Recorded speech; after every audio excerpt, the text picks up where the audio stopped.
when you're talking about marketing 3.0, the marketing of the spirit, the marketing of values, is that just a marketing strategy, or it has to be a management philosophy? Can you treat the client differently from what you treat the employees? No, as a matter of fact, this Marketing 3.0 could be renamed Management 3.0. Yes. It really is more than a department's adjustment to opportunities. In fact, the book I wrote with my co-authors, Marketing 3.0, has a whole section on the following. Marketing isn't what you do only to your customers. You've got to market to your employees. You got to market to your distributors, to your suppliers, because you have to be a company that has partnered with the best employees, with the best suppliers, the best distributors. You will never win if you are doing it all by yourself. And the key there, when I use the word market to your employees, I don't mean to manipulate your employees. I mean to understand them and their needs. And not only need for pay, need for a psychological, psychic satisfaction. They should be proud of their company. They should say, it's wonderful that our company has organized a health program. So there's a gym and we can stay healthy. They've even asked us to volunteer if we want to for that city in which we operate, which has a cleanup campaign. So marketing to the employees is to sort of serve them too, and to serve your distributors. It's stakeholder theory. Everyone who's a partner should get fair rewards for their team. It's building a team. Management 3.0, I love that idea. Yeah. There are a few terms that I'd like you to define. I know you're working on. One would be storytelling and marketing.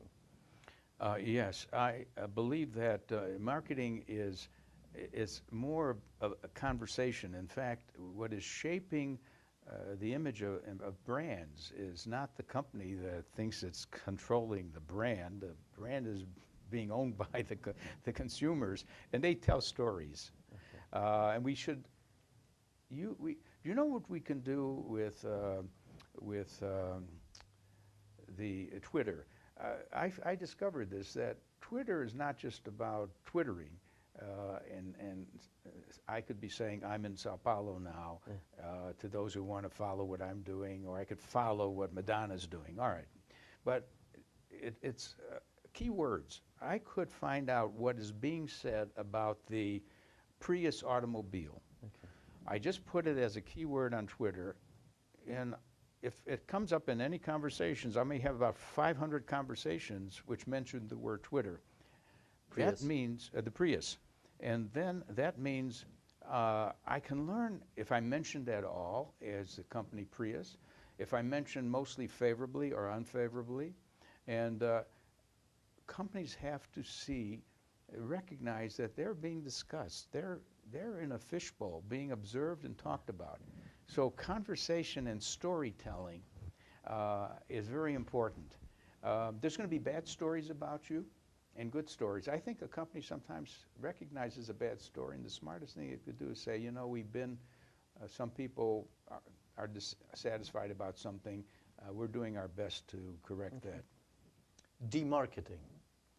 Yes, I am concerned about maybe reaching and returning to the age of demarketing. Now, what do I mean by that? Imagine the time when we had shortages, like during a war or something. People had to line up. No marketing was done, right? Yeah. Because if you're going to do any marketing, you're going to try to reduce the demand, make the line shorter. You're going to raise the price. You're going to make your product simpler. Rather than adding features, you may make them just simpler so you can make more of them.